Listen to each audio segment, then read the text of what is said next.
अस्सलाम वालेकुम बेटा। चलें बेटा, आज लोग हम डिस्कस कर रहे हैं 970141 अक्टूबर नवंबर 25। By the way 41 and 43 are exactly same, so don't worry about it. अच्छा, आप सबको आइडिया है कि ये जो पेपर डिस्कशन मैं करता हूँ, these are not the marking scheme only, ये बेसिकली आप लोगों के एक सब्जेक्ट अंडरस्टैंडिंग के लिए भी ज़रूरी होता है। I give a lot of tips during the discussion as well. तो वीडियो को एंड तक लाजमी देखिएगा। अगर आपको अच्छी लगे तो दोस्तों के साथ लाजमी शेयर कीजिएगा जी। Thank you. अब बेटा हम यहाँ पे आ जाते हैं, हम पहले नंबर पे क्वेश्चन की तरफ आ जाते हैं। It is related with thermal decomposition. अच्छा, एक चीज मैं आपको बता दूं, कैम्ब्रिज जब कभी भी कोई अननोन इक्वेशन या ऐसी इक्वेशन देता है जो नॉर्मली वो पहले नहीं पूछ रहा, तो examiner must give the information in the question as well. जैसे यहाँ पे एग्जामिनर आपको कह रहा है कि thermal decomposition of metallic hydrogen carbonate, आपको इंफॉर्मेशन दे रहा है metallic carbonate, carbon dioxide and water. So what is the pro tip? Read question carefully, क्योंकि बहुत सारे बच्चे क्वेश्चन ही पढ़ते और वो यहाँ पे जब इस क्वेश्चन को करते हैं, इंस्टेड ऑफ मेटालिक कार्बोनेट वो मेटालिक ऑक्साइड लिख जाती हैं। तो always read the instruction carefully. ये आपके पास आ जाता है। एग्जामिनर यहाँ पे हमें कह रहे हैं कि आपने स्ट्रॉन्शियम हाइड्रोजन कार्बोनेट की इक्वेशन लिखनी है। ये आपके पास आ गया स्ट्रॉन्शियम हाइड्रोजन कार्बोनेट सॉलिड। आप इसे हीट करेंगे, it will change into strontium carbonate solid, plus आपके पास कार्बन डाइऑक्साइड गैसियस, प्लस आपके पास H2 लिक्विड। आपने मेटालिक ऑक्साइड नहीं लिखना, एग्जामिनर हमें ऑलरेडी बता चुका है यहाँ पे जी। डन हो गया जी। अब हम नेक्स्ट क्वेश्चन की तरफ आ जाते हैं। The thermal stability of group 2 carbonate increase down the group, ये इंफॉर्मेशन एग्जामिनर हमें खुद बता चुके हैं। आप सबको आइडिया है solubility, thermal stability, acidic nature, basic nature, ease of hydrolysis. इसके अलावा बेटा why transition metal are coloured, ये वो 5-6 क्वेश्चन है जो बहुत फ्रीक्वेंटली एग्जामिनर पूछता है। At least 2 of them are almost repeated every year. By the way along with this delta G is equal to minus NFE nought of cell, के stability, moles की calculation जो है, these are also very very important as well. अब जब हम thermal stability की बात करते हैं, एग्जामिनर हमें खुद बता रहा है कि थर्मल स्टेबिलिटी इंक्रीज हो रही है डाउन द ग्रुप, आपने सिर्फ और सिर्फ रीजन बतानी है। तो आपको पता है कि हमारे पास down the group size of cation, आप लिख सकते हो आयनिक रेडिया या cationic radii as well, increases, charge density decrease, ability of cation to polarize anion, यहां पे आप स्पेसिफाई भी कर सकते हैं कार्बोनेट,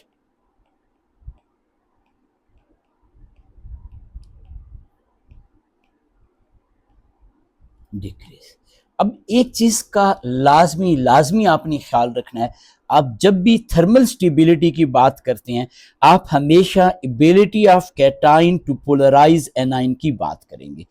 आपने एक जनरलाइज इंफॉर्मेशन नहीं लिखनी, कोई बॉन्ड की फोर्स ऑफ अट्रैक्शन यूज की बात नहीं करनी।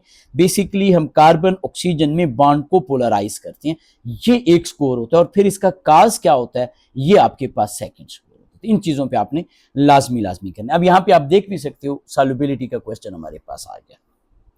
एग्जामिनर हमें कह रहे हैं कि हमारे पास group 2 hydro oxide and fluoride, यहाँ पे जी elements show the similar trend in the solubility, describe the trend in the solubility of fluoride of calcium। अच्छा, अब एक चीज का और ख्याल रखिएगा, एग्जामिनर रिपोर्ट को बेशक देखिएगा, बाज बच्चे ना यहाँ पे फिर भी हाइड्रो ऑक्साइड लिखा है।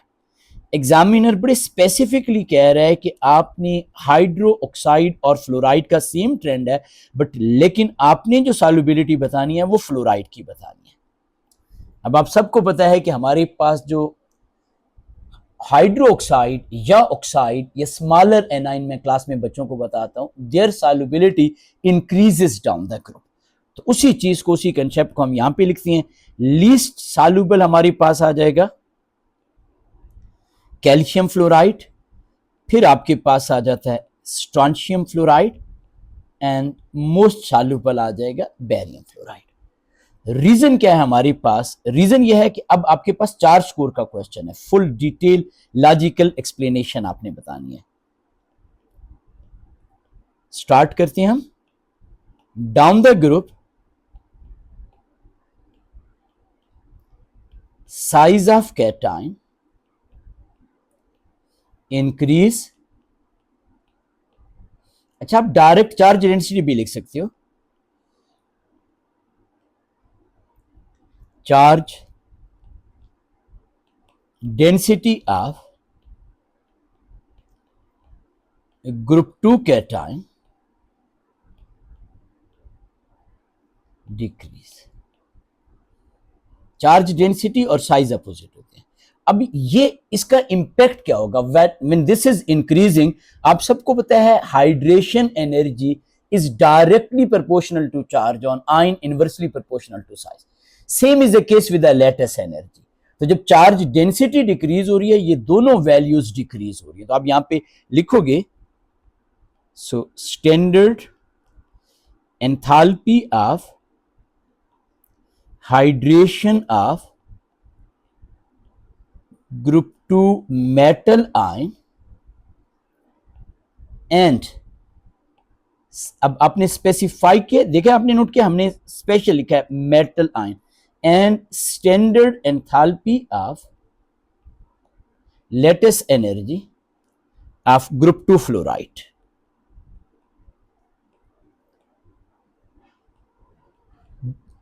जब लेटेस्ट एनर्जी की बात करेंगे तो आयनिक कंपाउंड, जब आप हाइड्रेशन की बात करती हो तो ion.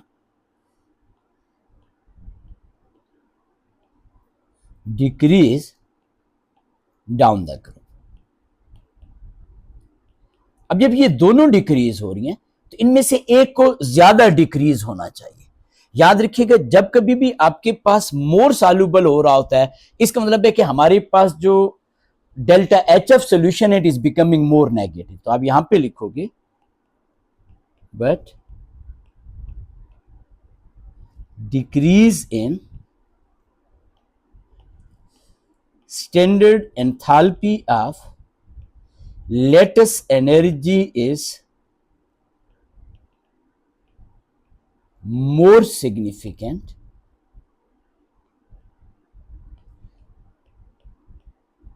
than decrease in standard enthalpy of hydration of ion. So delta HF solution becomes more negative, सिर्फ more नहीं लिखना, or more exothermic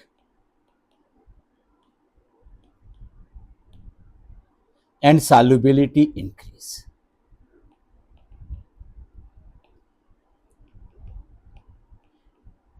अगर ये आखिर वाली चीज ना भी लिखें तो नो इशू एट ऑल, लेकिन आपने यहां पे स्पेसिफिकली एक एक चीज, एक एक पॉइंट को मेंशन किया कि हमारे पास क्या सिचुएशन हो रही है। साइज या चार्ज डेंसिटी की हमने बात की, हमने दोनों फोर्सेस को बताया, they are becoming less exothermic, they are decreasing. Decrease में यहां पे बिल्कुल आप स्पेसिफाई कर सकते हो लेस एक्सो। फिर हम कहते हैं कि एक में decrease more significant as compare to other, and on the basis of that हम कहते हैं कि हमारे पास डेल्टा एच एफ सोल्यूशन क्या होता है। अब हम आ जाते हैं एंथैल्पी चेंज ऑफ हाइड्रेशन, एक स्कोर के लिए। Enthalpy change of hydration, by the way, ये एक्सोथर्मिक होती है, it is change in enthalpy. अच्छा, डेफिनेशन एज इट इज जो सिलेबस आउटलाइन है उसके मुताबिक लिखिएगा। वैसे एक मैं आपसे क्वेश्चन पूछ रहा हूं, आपको पता है it is impossible to determine standard enthalpy of hydration of oxide ion. Reason पता है तो जल्दी से कमेंट में कीजिएगा, नहीं पता तब भी मुझे बताइएगा ताकि मैं आपको एक्सप्लेन कर सकूं जी। Enthalpy of hydration which is always exothermic is change in enthalpy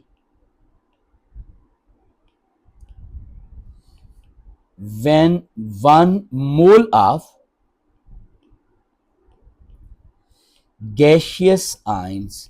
remember this thing, ion को लाजमी लाजमी लिखना है। ये बाज़-औक़ात बच्चे आयन नहीं लिखते।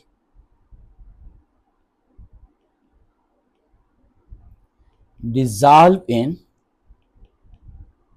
Access of water. अच्छा, एक्सेस ऑफ वाटर के बजाय आप ये भी लिख सकते हो dissolve in water till infinite dilution as well. यूं भी आप लिख सकते हो dissolve in water till infinite dilution. अब नेक्स्ट क्वेश्चन की तरफ आ जाते हैं। एग्जामिनर हमसे पूछ रहे हैं जी कि state main factor effect the magnitude of enthalpy of hydration, explain your answer. अब एक्सप्लेन लाजमी करना है। अब जब हम बात करते हैं मेन फैक्टर के, भी मैं आपसे डिस्कस भी कर रहा था, इसमें पहले नंबर पे पहला फैक्टर हमारे पास होता है ionic charge. You can write charge on ion as well. Number 2 size of ion, वो एनाइन है कैटाइन है, it doesn't matter. Second factor हमारे पास होता है साइज। याद रखिएगा इन दोनों में से किसी एक को आपने लाजमी लाजमी एक्सप्लेन करना है। तो यहां पे हमारे पास क्या होता है, लेट से मैं यहां पे साइज की बात कर लेता हूं, आप आयन को भी बात कर सकते हो, एक ही चीज है।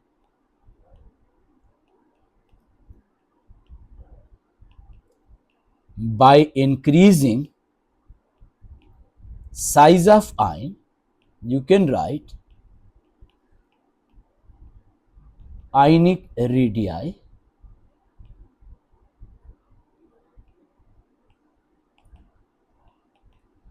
electrostatic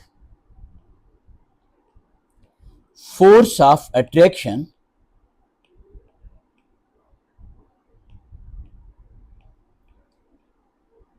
between ion and water. इसे कहते हैं ion dipole force of attraction. Water dipole होता है, डिक्रीज। अब देखें, अब और यहां पे हम लिख देते हैं standard enthalpy of hydration becomes less exothermic. अब मैं यहां पे आपको एक चीज बताता हूं, this is very very important as well. हमने पहले नंबर पे दोनों फैक्टर को मेंशन किया। इन दोनों फैक्टर में से किसी भी एक फैक्टर को आपने डिटेल में एक्सप्लेन करना है। जब आप डिटेल में एक्सप्लेन करोगे तो आपने लाजमी लाजमी बताना है कि साइज इंक्रीज या डिक्रीज, या चार्ज की अगर हम बात करें इंक्रीज या डिक्रीज, इसका इंपैक्ट क्या है ऑन फोर्स ऑफ अट्रैक्शन के ऊपर। फिर फोर्स ऑफ अट्रैक्शन को आपने मोर या लेस एक्सोथर्मिक के साथ लिंक करना है। ये चीजें बहुत इंपॉर्टेंट हैं। बहुत सारे बच्चे फोर्स ऑफ अट्रैक्शन को इग्नोर कर देते हैं, ऐसा आपने नहीं करना। नेक्स्ट क्वेश्चन हमारे पास आ जाता है, आप इसके एक्सपर्ट भी होंगे, I am sure about it, इसमें किसी बच्चे को ऐसा कोई प्रॉब्लम नहीं है। एग्जामिनर हमसे पूछ रहा है एंथैल्पी ऑफ सॉल्यूशन, तो हम यहाँ पे फार्मूला लिखते हैं, standard enthalpy of solution is equal to standard enthalpy of hydration of ion. अब एक चीज का ख्याल रखिएगा, इसलिए एग्जामिनर आप लोगों को कह भी रहा होता है कि it may be helpful to draw the energy cycle. क्या मतलब बेटा, देखिए आपके पास मैग्नीशियम फ्लोराइड जो है, जब आप इसे डिजॉल्व करोगे तो आपके पास 1 मोल मैग्नीशियम आयन का आएगा, 2 मोल फ्लोराइड आयन के आएंगे। तो आप यहां पे लिखोगे enthalpy of hydration of magnesium ion plus 2 into standard enthalpy of hydration of fluoride ion minus, अब आपके पास आ जाता है standard enthalpy of latest energy of magnesium fluoride. अब आपने वैल्यू पुट करनी है। याद रखिएगा 2 को लाजमी लाजमी स्पेसिफाई करना है। This is one of the common mistake as per examiner report. अब आपके पास enthalpy of hydration of magnesium ion, examiner ने वैल्यू दी है -1926। आपके पास फ्लोराइड आयन के लिए एग्जामिनर ने वैल्यू दी है -505, तो ये plus into -505 minus into minus, examiner ने हमें यहाँ पे वैल्यू दी है लेटेस्ट एनर्जी -2957। आपने नोट किया एग्जामिनर कह रहा है show your working, at least value substitute करके लाजमी दिखाएं, वैल्यू सब्स्टिट्यूट करके दिखाएं या प्रॉपर फार्मूला लिखें, बोथ थिंग्स आर फाइन। अब आपके पास आंसर आ जाता है +21। नॉर्मली हम जब आंसर लिख रहे होते हैं तो 3 to 4 सिग्निफिकेंट फिगर यूज कर रहे होते हैं, इसलिए मैंने यहाँ पे 21.0 कर लिया। सिग्निफिकेंट फिगर और इन चीजों का लाजमी ख्याल रखिएगा।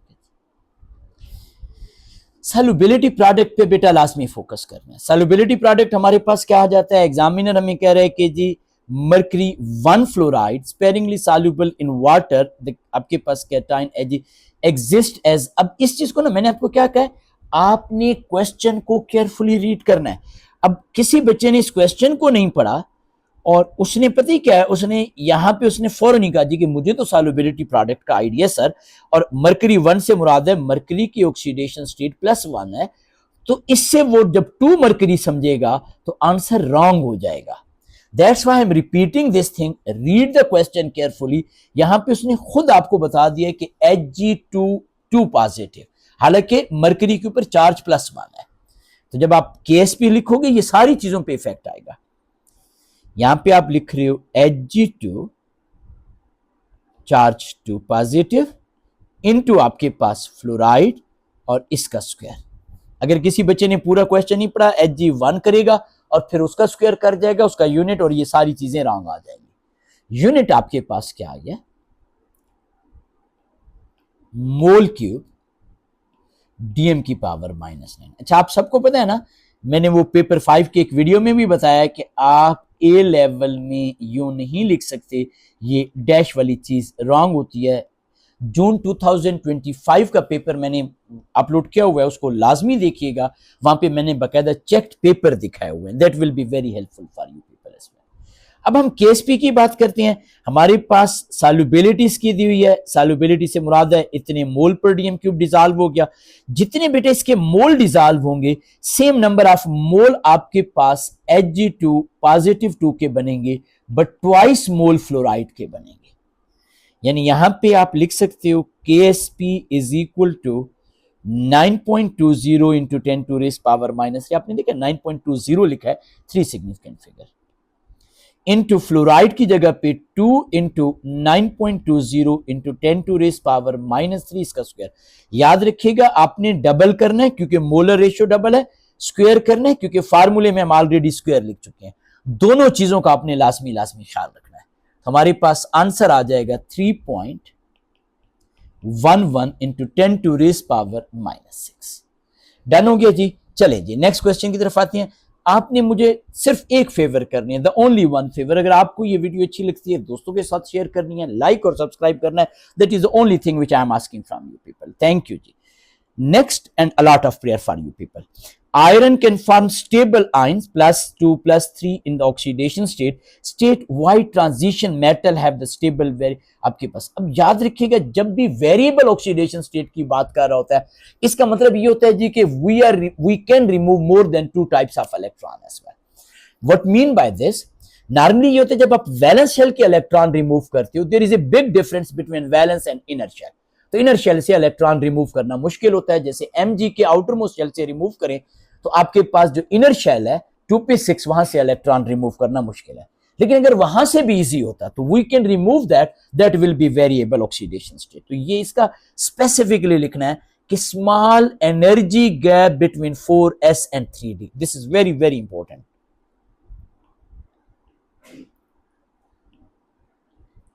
Small energy gap between 4s and 3d, यानी 4s और 3d सबशेल की एनर्जी में गैप कम होता है। We can easily remove the electron from both orbitals, तो इसलिए हमारे लिए इजी होता है बेटा।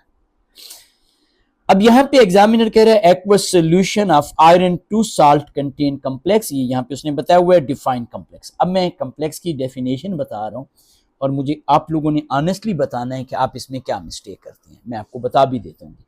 कॉम्प्लेक्स आयन लिखा हुआ है, हम यहां पे कहते हैं आयन, क्योंकि आयन ही लिखा हुआ है उसने,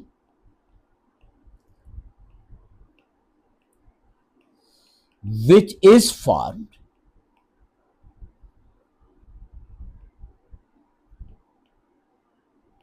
by central metal or metal ion bonded, surrounded, जो भी आपका दिल करे, with one or more ligand.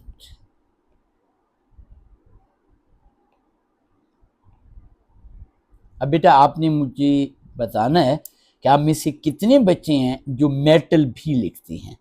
बहुत सारे बच्चे जब ये डेफिनेशन लिख रहे होते हैं तो वो अक्सर ये लिखते हैं जी कि आपके पास ion which is formed by central metal ion bonded are surrounded by ligands, they ignore this thing कि complex ion simple neutral metal से भी बन सकता है। आई एम श्योर आपने बहुत सारे पास पेपर किए होंगे तो आपको ये पुराने पेपर्स में मिल जाएगा जहां पे निकल न्यूट्रल जो है वो लाइगेंड्स के साथ सराउंडेड है। एग्जामिनर यहाँ पे क्या कर रहा है, एग्जामिनर हमारे पास आयरन हाइड्रोक्साइड को एक्वस आयरन आयन को हाइड्रोक्साइड में कन्वर्ट कर रहा है। अच्छा, इसमें दो ऑप्शन है, either you can add small amount of aqueous ammonia या फिर आप डायरेक्ट सोडियम हाइड्रोक्साइड ऐड कर दें। तो reagent we are writing NaOH aqueous. किसी भी मेटल आयन के सोल्यूशन में जब आप OH नेगेटिव ऐड करते हो या small amount of aqueous ammonia add करते हो, हमेशा प्रेसिपिटेट बनते हैं, that is known as precipitation reaction. तो यहां पे आप लिखोगे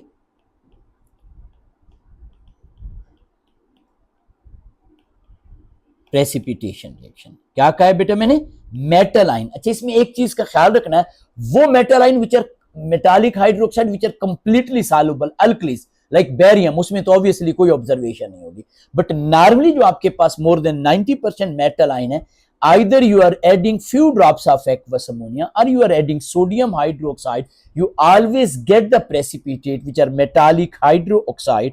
तो ये हमारे पास होता है जी, ठीक हो गया। ये हमारे पास इस रिएक्शन को हम कहते हैं प्रेसिपिटेशन रिएक्शन एज वेल। अब यहां पे आ जाते हैं हम जी, एग्जामिनर हमें, अच्छा ये इस तरह के क्वेश्चन भी बहुत कॉमन है जहां पे एयर में ऑक्सीडाइज हो जाता है एंड ऑल अदर थिंग्स, इसका आपने लाजमी ख्याल रखना है। एग्जामिनर कह रहे हैं use the information why this one turn brown on standing in air, और एक्सप्लेन करें, include your equation as well. Equation भी आपने लाजमी, पहले नंबर पे ना आपने टर्न ब्राउन जो है इसकी रीजन बतानी है।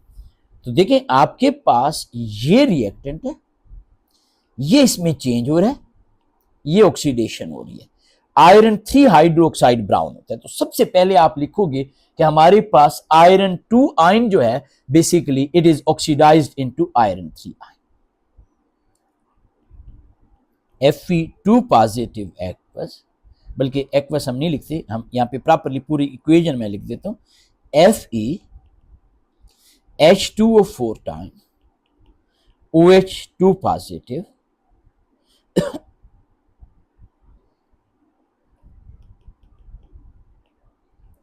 oxidized to FeH2O3 time OH3 time. अब बेटा क्यों ऑक्सीडाइज होता है, अब हम इसकी रीजन के ऊपर फोकस करेंगे।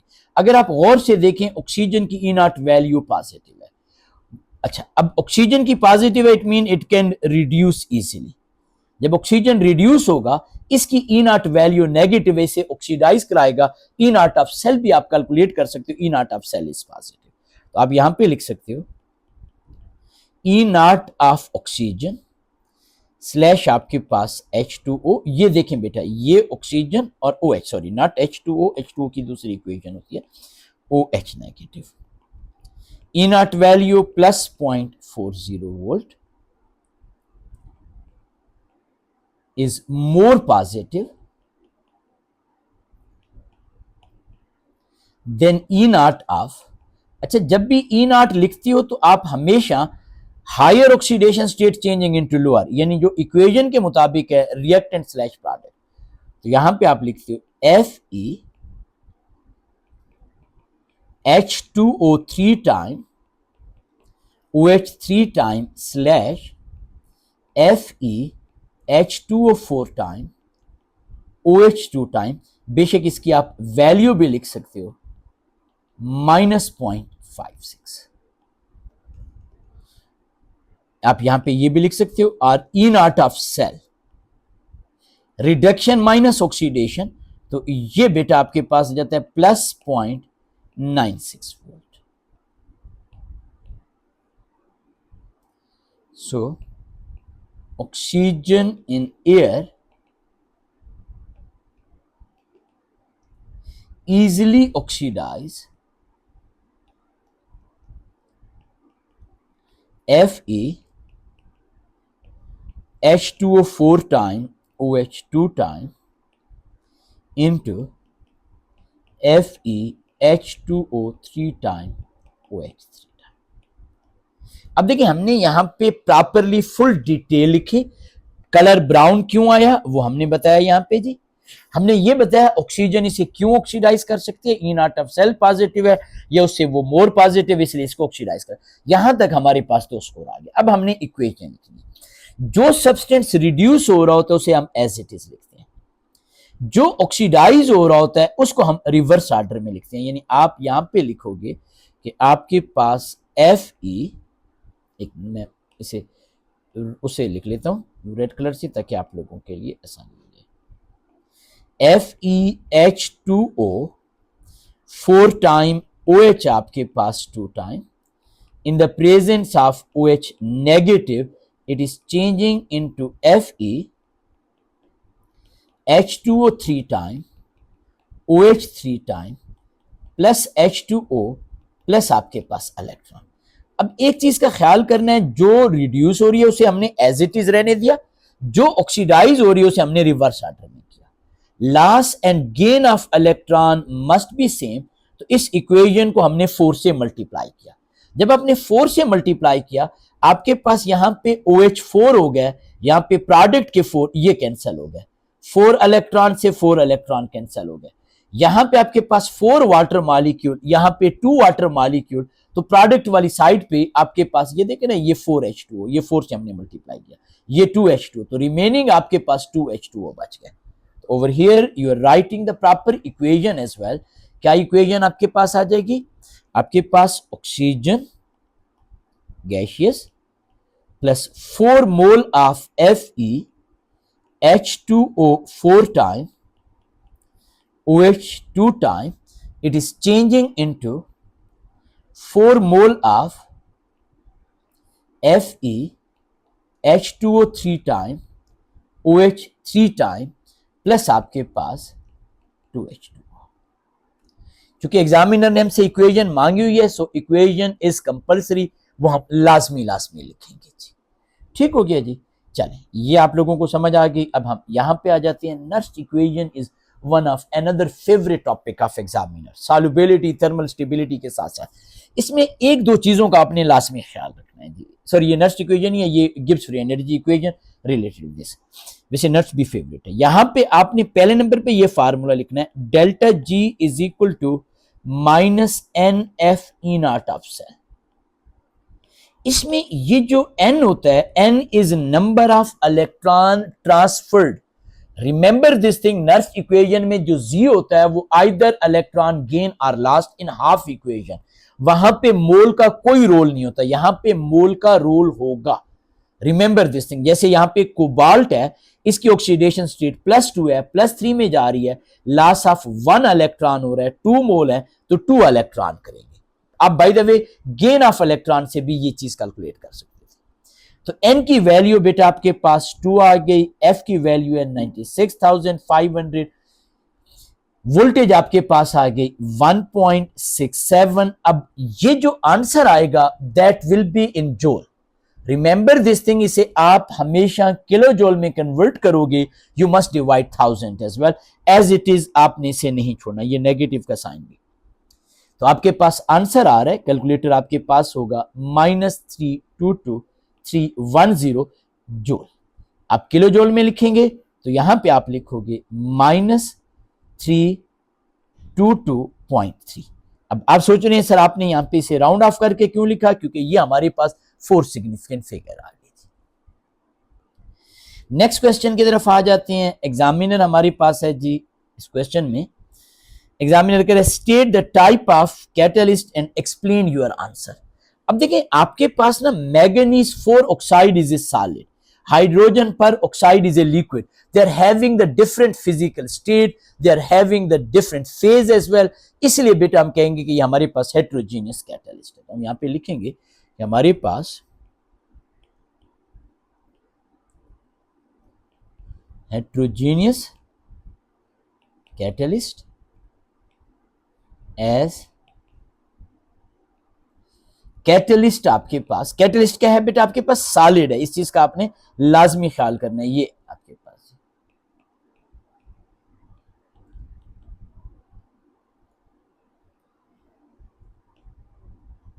है different phase, different physical state,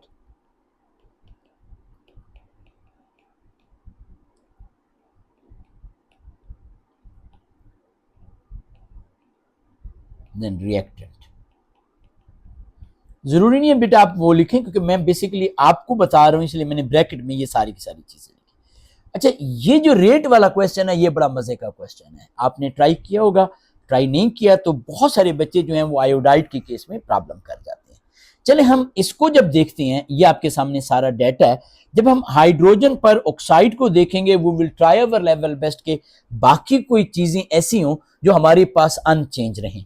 let's say अगर हम यहां पे आ जाएं, एक्सपेरिमेंट नंबर 1 की बात करें, और एक्सपेरिमेंट नंबर हम किसकी बात करें जी, यहां पे अगर हम 3 की बात करें, 1 एंड 3, तो 1 एंड 3 में नहीं, इसमें 1 एंड 3 में एक छोटा सा मसला है जी। हम यहाँ पे देखेंगे कि जिसमें बाकी दो कांस्टेंट, ये हमारे पास क्या है जी बेटा, आपके पास 0.20 है, ये 0.1। अच्छा, ये तो खैर तीनों में हमारे पास अनचेंज है, ठीक है जी। इसको अगर आप देखें तो ये भी हमारे पास क्या है बेटा, अनचेंज। ये भी हमारे पास क्या है, अनचेंज। यहां पे आपने इसकी कंसेंट्रेशन कितने टाइम इंक्रीज की, 2 टाइम, 2 एंड 3 की हम बात कर रहे हैं, सॉरी फॉर दैट, मैं इस क्वेश्चन को थोड़ा सा और से देख रहा हूं। यहां पे आपने कितने टाइम किया, 2 टाइम इंक्रीज किया। So with respect to iodide ion, ये हमारे पास फर्स्ट ऑर्डर है। तो यहां पे हम लिख लेते हैं, ये देखें ना, आपके पास हाइड्रोजन परऑक्साइड भी अनचेंज, ये भी unchange, only iodide is twice. पहले नंबर पे हम आयोडाइड की बात कर लेते हैं। On comparing experiment number 2 and experiment number 3, concentration of iodide ion increased twice, rate of reaction also increased twice,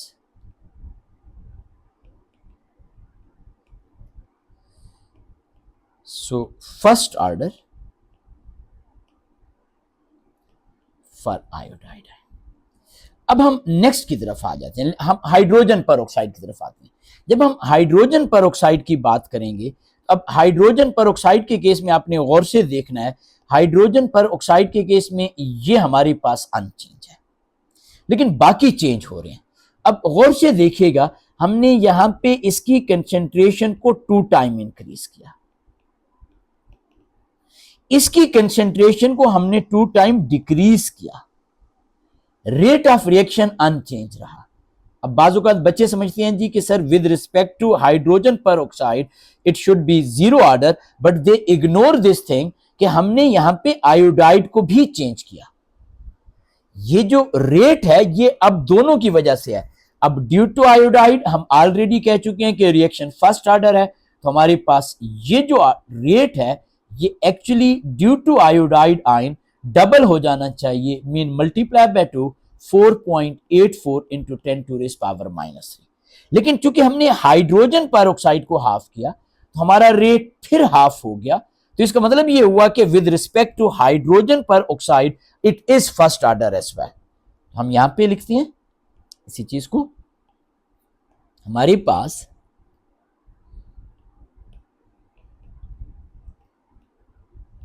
on comparison of reaction 1 and reaction 2, concentration of iodide ion जो कि आप डबल कर रहे हो, इज इंक्रीज ट्वाइस, और ये क्या था, first order. Concentration of hydrogen पर oxide decrease to half.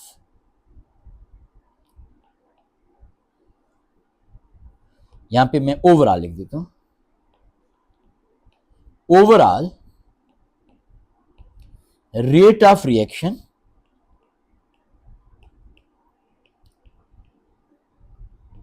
remain unchanged. So first order for hydrogen peroxide.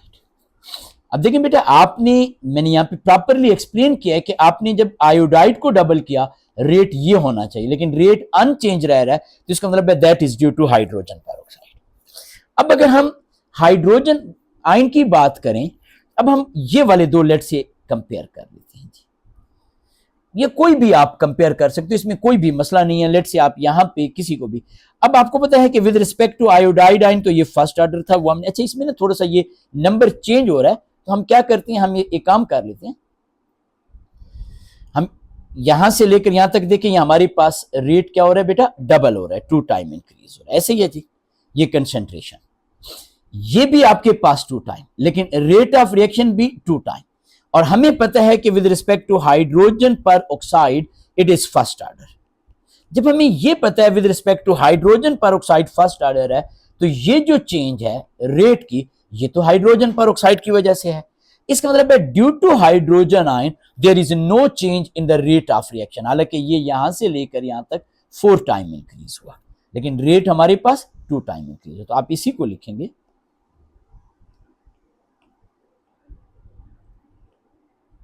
On comparison of experiment number, ये आपके पास कौन सा आ जाता है, 3 and 4।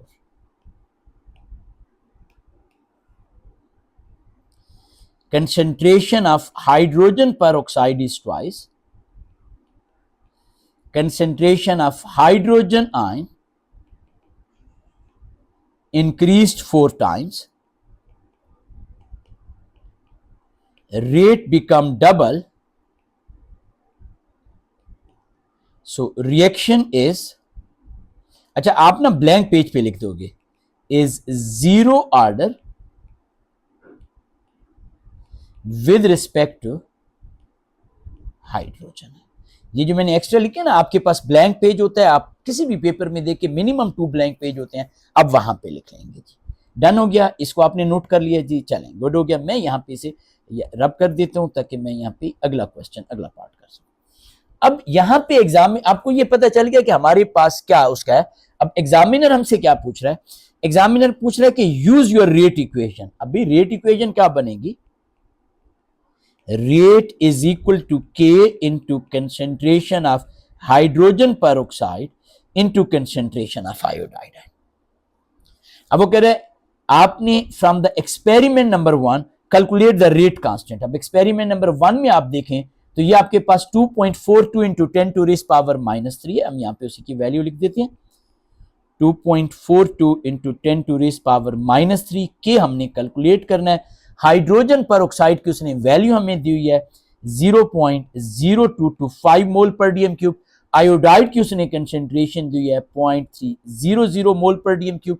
आप बेटे जब इसकी वैल्यू कैलकुलेट करोगे, आपके पास कैलकुलेटर होगा, काइंडली ये चीजें काउंटर चेक लाजमी कीजिएगा, 1.79।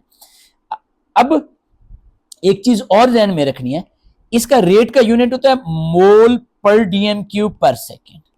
ये के इंटू मोल पर DM cube multiply by mole पर डीएम क्यूब, एक मोल पर डीएम क्यूब कैंसिल हो जाएगा, दूसरे को रीअरेंज करके लिखेंगे तो आपके पास जो यूनिट आ जाएगा वो आपके पास आ जाएगा डीएम क्यूब पर मोल पर सेकेंड। अच्छा बच्चे बात का तो मुझसे पूछ रहे होते हैं कि सर इसमें क्या कंपलसरी है कि हम जो पॉजिटिव वाली वैल्यू से पहले लिखें? नहीं, इट्स नॉट कंपलसरी, लेकिन इट इज बेटर अगर आप करना चाहें तो जी, ठीक है जी। अच्छा ये नेक्स्ट क्वेश्चन है, हाफ लाइफ से रिलेटेड है। एग्जामिनर आपको कह रहे हैं जी कि आपके पास ये हमारे पास एक कंपाउंड है नाइट्रोजन के साथ, सॉरी डिकम्पोज हो रहा है नाइट्रोजन एंड C2H6 में। एग्जामिनर हमें कह रहे हैं कि the reaction is first order with respect to CH3N double bond and CH3, ये आपके पास है।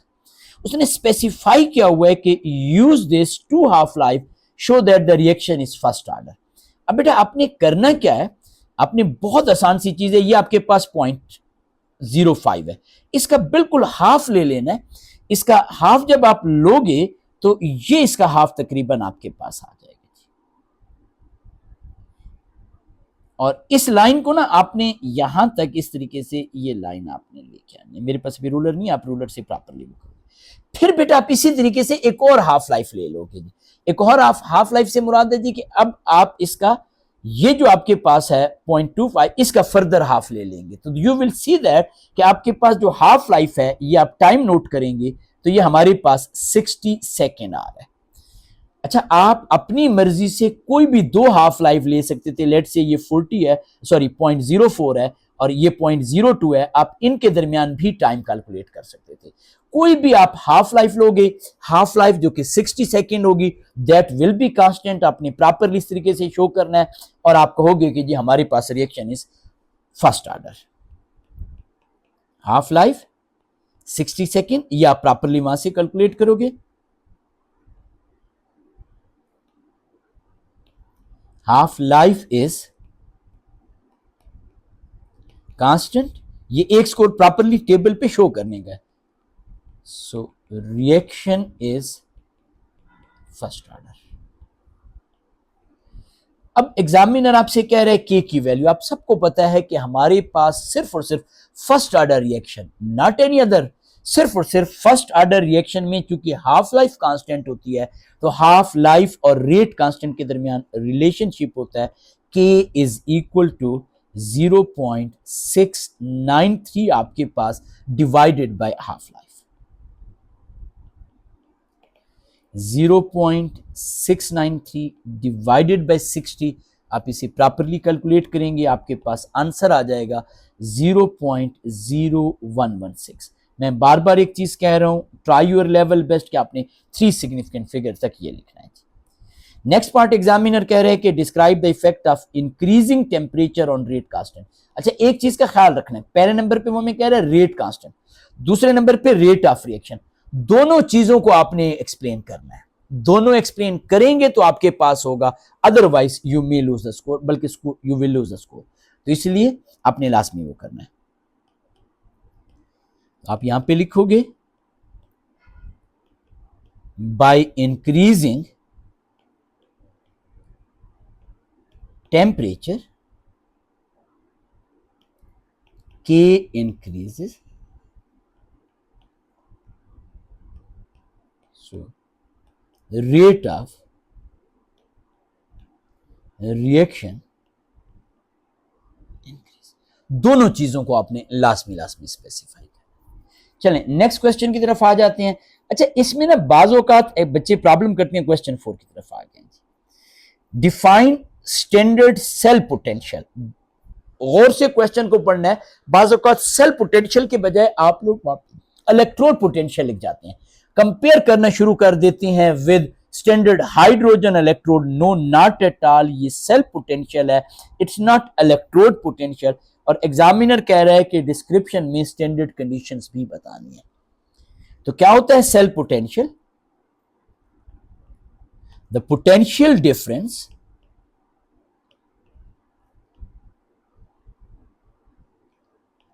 ऑफ टू हाफ सेल्स, आप बेशक इलेक्ट्रोड भी कह सकते हो, two half cells are electrode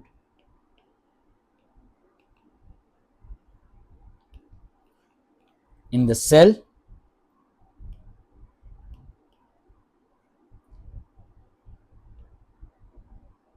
having concentration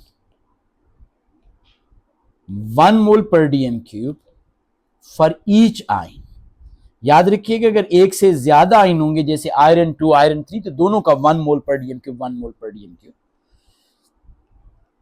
298 kelvin 101 kilo pascal. ये बेटा आपके पास कंडीशन होनी चाहिए। डन हो गया जी। अच्छा, इसके बाद एग्जामिनर हमसे सेल डायग्राम बना रहा है, ये पहले से मैंने वो कर लिया था कि आप लोगों के लिए आसानी हो जाए।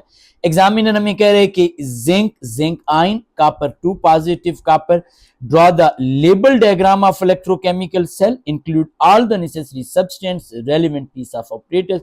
ये सारी चीजें it is not necessary to state the standard condition, वैसे यहाँ पे मैंने मेंशन कर दिया लेकिन नॉट नेसेसरी। एम से मुराद होता है मोल पर डीएम। इसमें सिर्फ एक चीज, ये वैसे आप सबने पढ़ी है, एक चीज का ख्याल करना है, ये जो साल्ट ब्रिज होती है इसे भी इलेक्ट्रोलाइट में लाजमी डिप करना है, साल्ट ब्रिज, और साल्ट ब्रिज को लेबल भी करना है। क्या कहा मैंने आपको? साल्ट ब्रिज को इलेक्ट्रोलाइट में लाजमी डिप करना है। This is very very important thing. Next आ जाते हैं एग्जामिनर। वैसे आप यहां पे भी अगर गौर से देखें तो इसमें ऑलरेडी यहां पे दिया हुआ है इसमें कि इलेक्ट्रॉन का यहां पे फ्लो हो रहा है, आयन का यहां पे फ्लो हो रहा है, तो आई एम श्योर कि ये क्वेश्चन आपके लिए प्रॉब्लम नहीं होगा कि आपके पास सोल्यूशन में क्या होंगे बेटा, आयंस, और वायर के थ्रू आपके पास क्या आते हैं, इलेक्ट्रॉन्स। जी बेटा, ये मैं आपके साथ डिस्कस कर रहा था जी। हमारे पास Nernst equation, Gibbs free energy, ये सारी चीजें these are very very important as well. Nernst equation half cell के लिए होती है। इसमें आपने कंप्लीट ट्रांसफर ऑफ इलेक्ट्रॉन को या मोल को नहीं देखना होता, आपने सिर्फ और सिर्फ ये देखना होता है कि हाफ सेल में कितने इलेक्ट्रॉन का लॉस या गेन हो रहा है। तो चलें जी, हम यहां पे आ जाते हैं। इक्वेशन को लाजमी याद रखिएगा, E is equal to E0 plus आपके पास 0.059 over Z is number of electron which are involve in half equation, not the complete reaction. log concentration of oxidized species over concentration of reduced। अच्छा बच्चे इसमें भी confuse होते हैं oxidise और reduce में। ऑक्सीडाइज होती है the one with the higher oxidation state. क्या मतलब बेटा? The one which is form as a result of oxidation. क्या मतलब? ये देखिए मैं आपके सामने लिख रहा हूं, iron 3 positive gaining electron, it is changing into iron 2।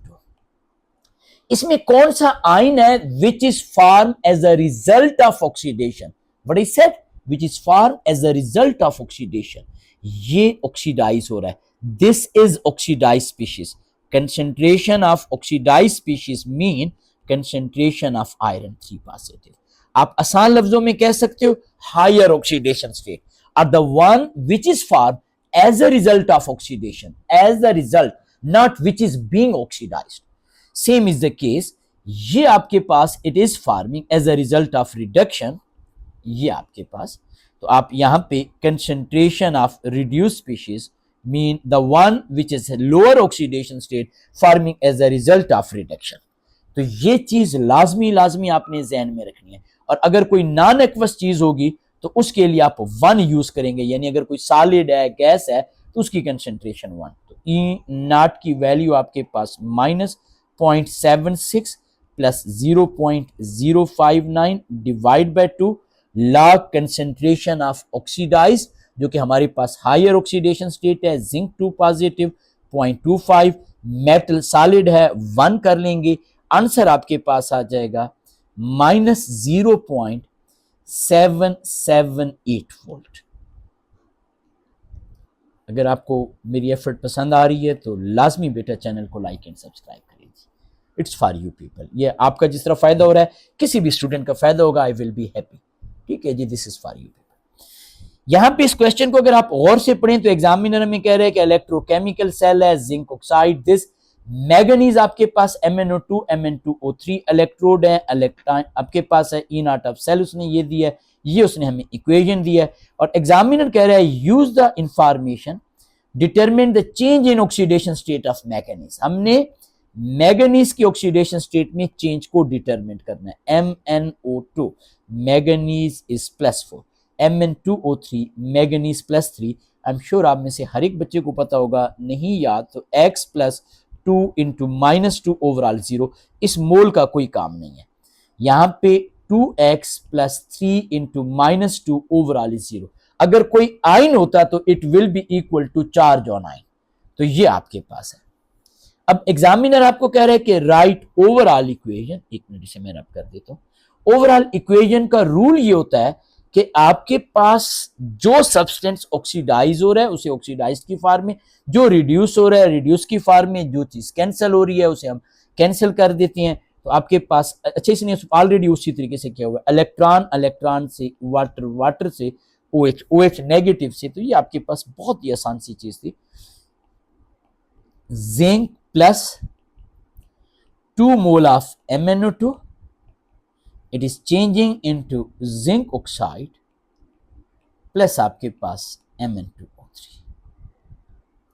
अब एग्जामिनर हमें कह रहे जी कि हमारे पास E0 ऑफ जिंक वाले की ये है, आपने मैग्नेट वाले को कंसिडर करना है। बहुत ही आसान सी चीज है, आप लोग बार बार पढ़ते आ रहे हो। E0 of cell is equal to E0 reduction minus E0 oxidation. E0 of cell की वैल्यू उसने हमें यहां पे दी हुई है, किधर दी हुई है, उसने यहां पे हमें बताया हुआ है 1.47। ये देखिएगा, ये क्या हो गया, ये आप यहां पे लिखते हो कि ये आपके पास 1.47 मैग्नीज वाला रिड्यूस हो रहा है, इसकी वैल्यू हम x कर लेते हैं। ये आपके पास ऑक्सीडाइज हो रहा है माइनस इंटू माइनस 1.28, आप इसे कैलकुलेट करेंगे, योर आंसर इज 0.19। ठीक है जी, ये हमारे पास आंसर आ गया। Next question, transition metal. Transition में कलर के ऊपर लाजमी याद रखें, लाइगेंड डिस्प्लेसमेंट, के स्टेबिलिटी, इन सारी चीजों पे फोकस करें। बाज़ औक़ात बच्चे आइसोमर में ट्रैप हो जाते हैं, आइसोमर्स की भी प्रैक्टिस करें। कोई कंफ्यूजन, कोई प्रॉब्लम हो, let me know as well, I will try my best to help my champions. यहां पे हमें एग्जामिनर कह रहा है नंबर ऑफ अनपेयर्ड इलेक्ट्रॉन। याद रखिएगा, एग्जामिनर कह रहा है complete the table, the total of number of unpaired electron in this. अब एक चीज आपको पता होनी चाहिए, उसने अनपेयर्ड इलेक्ट्रॉन लिखा है। बाज़ औक़ात बच्चे जल्दी में अनपेयर्ड के बजाय टोटल इलेक्ट्रॉन लिखते हैं। Copper and chromium have exceptional electronic configuration. Copper की इलेक्ट्रॉनिक कन्फिगरेशन होती है 3d10 4s1। Same is the case chromium, आपको पता है ना, ये एएस में आपने यूनिट 1 में क्या होगा, ये हमारे पास 3d5 4s1। Copper and chromium have exceptional electronic. तो कॉपर के केस में 3d10 है, 0 है 4s1 में। 2 पॉजिटिव, पहले S से इलेक्ट्रॉन जाएगा, फिर D से जाएगा, 3d9 बच जाएगा, 1 इलेक्ट्रॉन एंड 0। अब एग्जामिनर कह रहे हैं 3d orbital in isolated are degenerate. Degenerate mean they are having the same energy. Complete the diagram to show the relative energy of 3d orbital in isolated copper and copper 2 ion in tetrahedral complexes। अब आप ना बार बार पढ़ते हो transition metal और complexes, तो आप कहते हो in the presence of ligand d orbital split into 2 energy level. तो वही चीज हमने दिखानी है। याद रखिएगा, अगर आपके पास टेट्राहेड्रल है, टेट्राहेड्रल इस तरीके से होता है, ये आपके पास, इसका मतलब है लाइगेंड इज बिटवीन एक्सिस। और अगर ऑक्टाहेड्रल है तो ये ऑन एक्सिस होता है। ये देखें, ये 90 90 90, ये सारा 180, तो ये आपके पास ऑन एक्सिस होता है। तो ये आई एम श्योर आप लोगों को याद होगा। अब जब आप ये दिखाते हो तो ये आपने 5 दिखानी है, 1 2 3 4 और ये 5th आ गया। अब लाइगेंड जो है, अच्छा इनमें ना इलेक्ट्रॉन है, याद रखिएगा, इन सब में क्या चीज है, इलेक्ट्रॉन। वैसे पेपर में दिखाने की जरूरत नहीं है, मैं आपको कंसेप्ट ही सिखा देता हूं, अब मेरे चैंपियन। अब ligand also have the lone pair of electron. Lone pair in electron को रिपेल करेगा, इसलिए इन सब की एनर्जी इंक्रीज होगी। लेकिन चूंकि लाइगेंड ऑन एक्सिस है, सॉरी बिटवीन एक्सिस है, तो those d orbital which are present between axis, उनकी एनर्जी ज्यादा इंक्रीज होगी, जो dxy dyz dzx है, dxy dyz dzx। और जो ये हैं dx square minus y square and dz square, इनकी एनर्जी कम होगी। अब देखिए, आपके पास पहले हमने लोअर वाले को फिल किया, इन सब की एनर्जी इससे हायर होनी चाहिए। ये बाज़ औक़ात बच्चे मिस्टेक करते हैं, और ये लाइगेंड की प्रेजेंस में यहां से इलेक्ट्रॉन ऊपर जाएगा, विजिबल लाइट एब्जॉर्व करता है, और complementary colour of visible light आपको नजर आता है।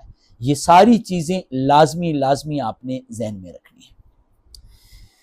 Why transition metal behave as a catalyst, बिल्कुल जी, 2 ही चीजें होती हैं, 2 ही पॉइंट होती हैं। पहला पॉइंट होता है हमारे पास वेरिएबल ऑक्सीडेशन स्टेट, ताकि ये इजीली ऑक्सीडाइज एंड रिड्यूस हो जाए, variable oxidation state. Second point होता है एम्प्टी डी ऑर्बिटल, लेकिन सिर्फ empty d orbital is not sufficient, you must write empty d orbital accessible to form the dative bond. याद रखिएगा, energetically accessible is the most important thing. Empty d orbitals energetically accessible to form dative bond with ligand। अगर कोई नई चीज़ बताइए तो अब तो channel को लाइक करना आपका हक बनता है, और सब्सक्राइब करना भी और शेयर करना भी। एनर्जेटिकली एक्सेसिबल अक्सर बच्चे नहीं लिखते, इसे इग्नोर नहीं करना, एनर्जेटिकली एक्सेसिबल। चलें जी, नेक्स्ट आ जाते हैं हमारे पास। यहाँ पे एग्जामिनर हमें कह रहा है साइनाइड आयन मोनोडेंटेट लाइगेंट है, यहाँ पे हमें वो इंफॉर्मेशन दे रहा है। सिल्वर आयन आपके पास है, अब इसका कोऑर्डिनेशन नंबर 2 है, इसका मतलब है कि 2 मोनोडेंटेट आने चाहिए, तो AgCN ट्वाइस, सिल्वर के ऊपर +1 चार्ज है, साइनाइड के ऊपर -1, 2 साइनाइड है, -2 तो चार्ज -1 आ गया। आयरन ओवरऑल चार्ज -4 है। अब -4 कैसे हो सकता है जब आपके पास -6 + 2 के साथ ऐड कर दें, जिसका मतलब है coordination number 6 and FeCN 6 time. कैसे मेरे बच्चों, मैंने क्या कहा, +2 + x number of ligand is equal to -4। इस x की मैंने वैल्यू पुट फाइंड करनी है, ये उधर जाएगा, x इज इक्वल टू -6। -6 एक साइनाइड के ऊपर -1 होता है, -6 के लिए 6 साइनाइड है। नेक्स्ट वो कह रहे हैं हमारे पास ये कॉम्प्लेक्स आइन है, डिस्प्ले द ज्योमेट्रिकल आइसोमर। आपने यहां पे क्या दिखाना है, आपने यहां पे दिखाना है ट्रांस ऑफ दिस। पहले नंबर पे ज्योमेट्रिकल आइसोमर्स के लिए या तो शेप होनी चाहिए ऑक्टाहेड्रल या शेप होनी चाहिए स्क्वायर प्लेनर, तो आपने स्क्वायर प्लेनर यहाँ पे शेप शो करनी है। क्यों? क्योंकि यहाँ पे कोऑर्डिनेशन नंबर हमारे पास 4 है।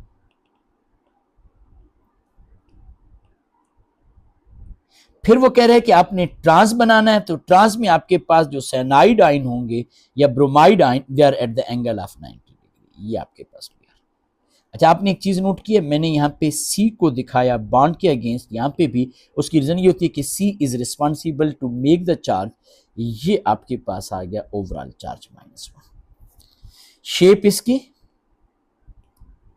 स्क्वायर प्लेनर, और बॉन्ड एंगल आपके पास BR ये आपके पास, तो ये 180 डिग्री आ गया। डन हो गया जी। अच्छा, अब नेक्स्ट क्वेश्चन की तरफ आ जाती हैं। ये भी मेरे चैंपियंस आप लाजमी नोट करें, मोल की बहुत ज्यादा कैलकुलेशन पूछते हैं, तकरीबन हाल साल 3-4 स्कोर के लिए। क्वेश्चन को गौर से पढ़ना है और सारी चीजें आपने करनी है।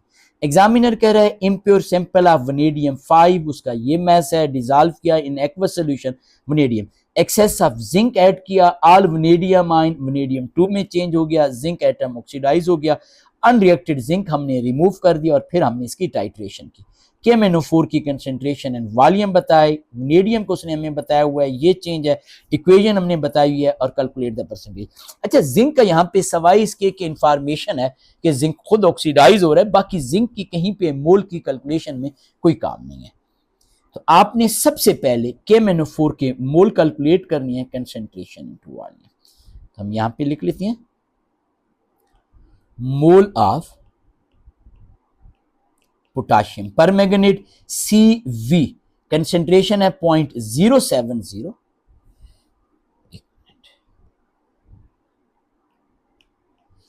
0 आपके पास 750, वॉल्यूम 22.5 डिवाइडेड बाय 1000 हम क्यों डिवाइड कर रही हैं, ताकि हम इसे कन्वर्ट कर सकें इनटू DM क्यूब। कंसेंट्रेशन होती है मोल पर DM क्यूब, इसलिए तो ये आपके पास आंसर आ जाएगा 1.6875 into 10⁻⁻3।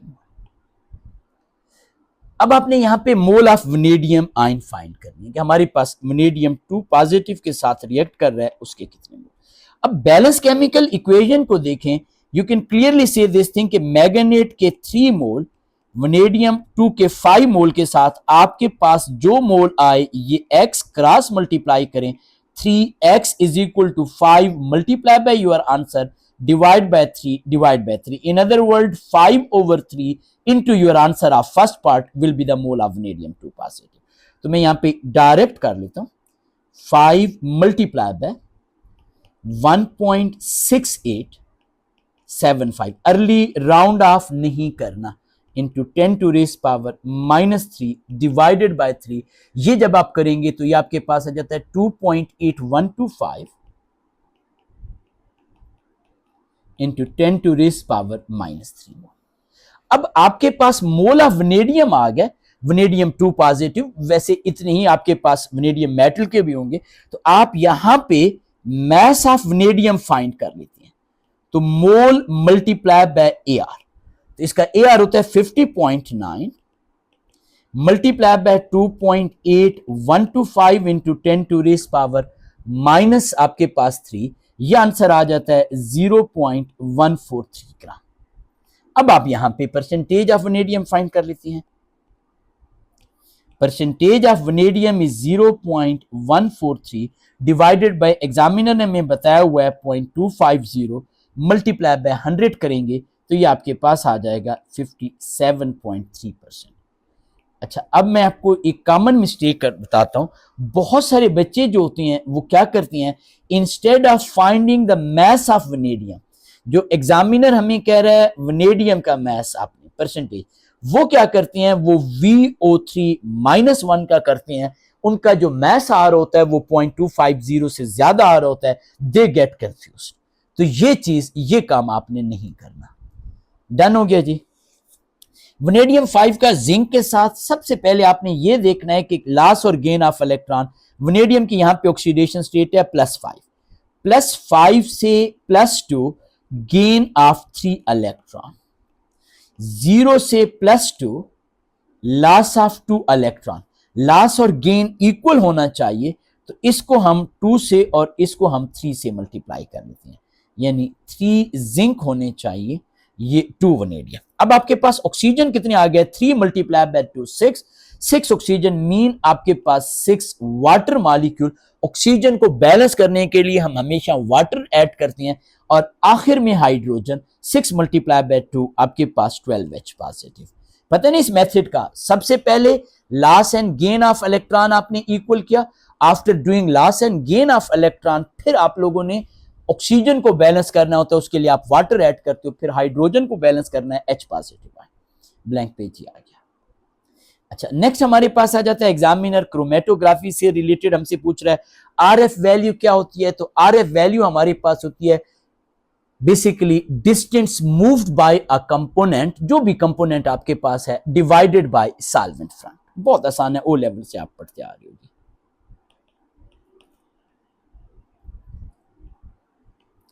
distance moved by a component divided by solvent. अच्छा, रिटेंशन टाइम हमारे पास क्या होता है, रिटेंशन टाइम होता है time taken for a sample after injection till detector. आपके पास time taken for a sample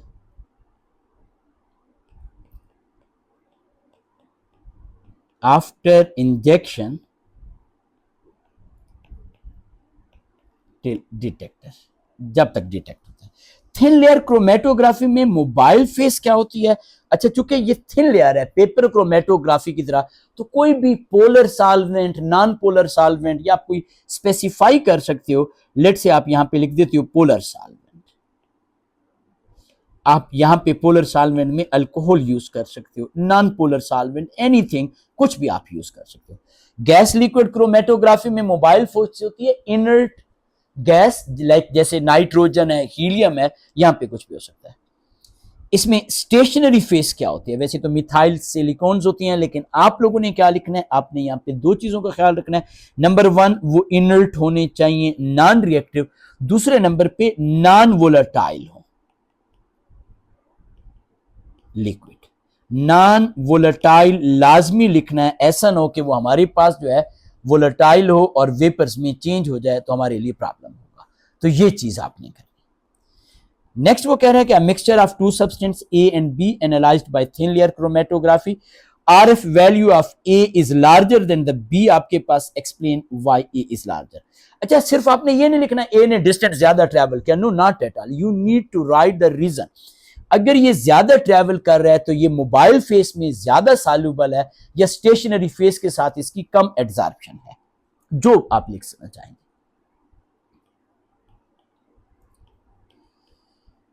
अच्छा, जो इस पेपर में ऑर्गेनिक का पार्ट है आगे, वो बहुत ट्रिकी है, स्पेशली NMR का, और उसमें बहुत सारे बच्चे एक मिस्टेक करते हैं, वो मैं भी आपको बताता हूं। आई ट्राई माई बेस्ट कि ये जल्दी से पूरा पेपर हम कर लें। Substance A is more soluble in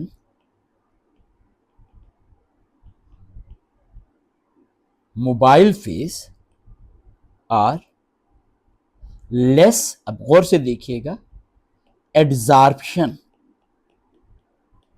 मैंने डिफरेंट कलर यूज किया ताकि आपको पता चले एड्जॉर्प्शन की हमने टर्म यूज करनी है। तो stationary phase,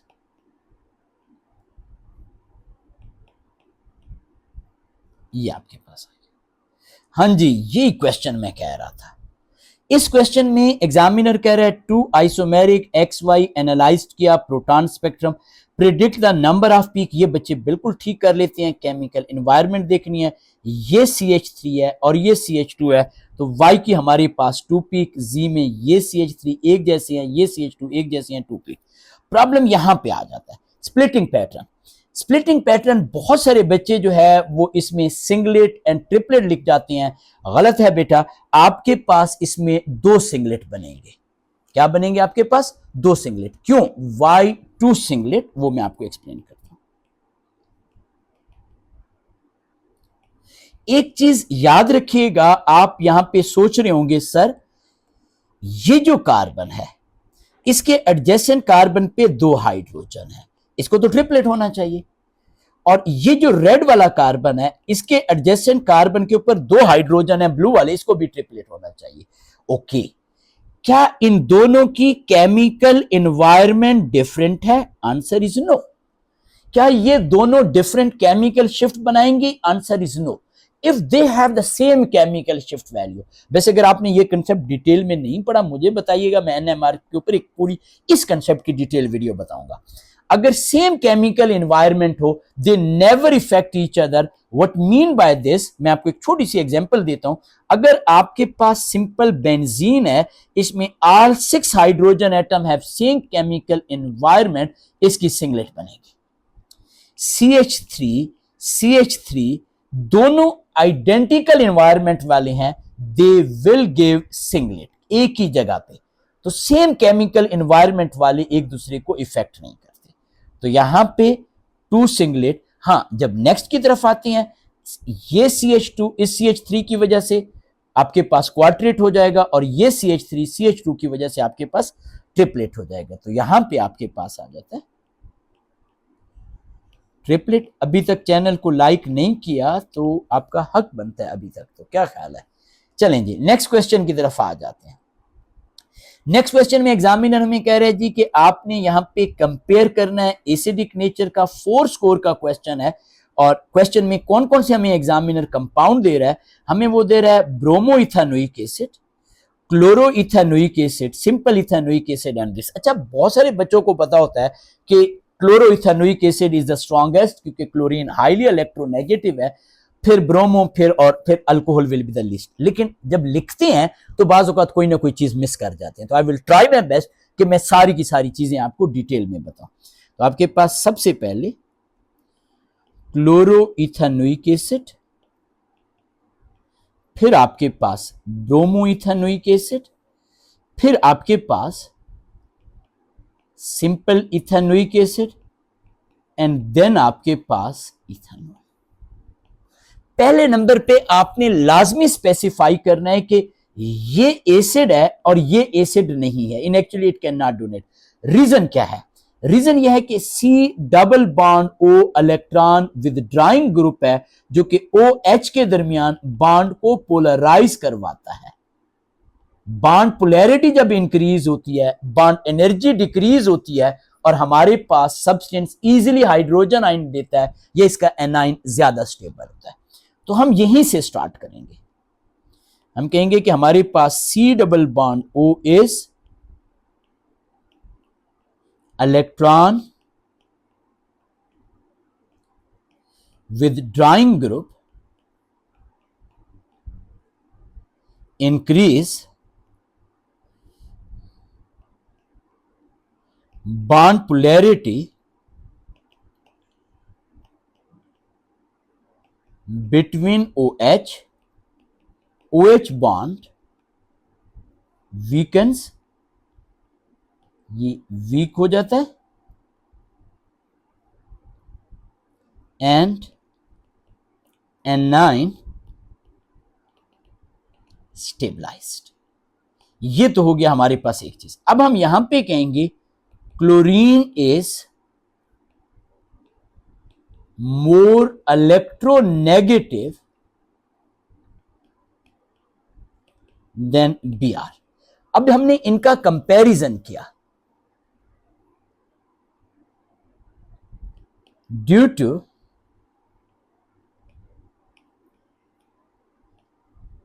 electronegative nature, Br and Cl also act as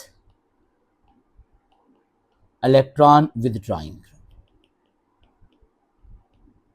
अब हम ये कह रहे हैं कि हमारे पास already C double bond OH electron withdrawing group था, अब ये दोनों उसके साथ एक्स्ट्रा फेवर कर गए। जब ये एक्स्ट्रा फेवर कर रही हैं तो ऑटोमेटिकली ये दोनों इससे ज्यादा स्ट्रांग है। जब ये इससे ज्यादा स्ट्रांग है तो हमने ये बताया कि Cl मोर है तो ये Cl इससे ज्यादा स्ट्रांग है। तो देखिए हमने सारी की सारी चीजें यहां पे मेंशन की। C double bond O electron withdrawing group, chlorine की मोर इलेक्ट्रोनेगेटिव, इन दोनों की ओवरऑल इलेक्ट्रोनेगेटिव नेचर या इलेक्ट्रॉन विदड्राइंग नेचर है।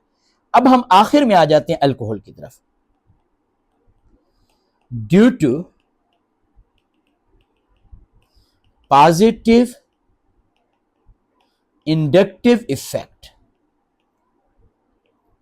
Of CH3 CH2, you can write alkyl group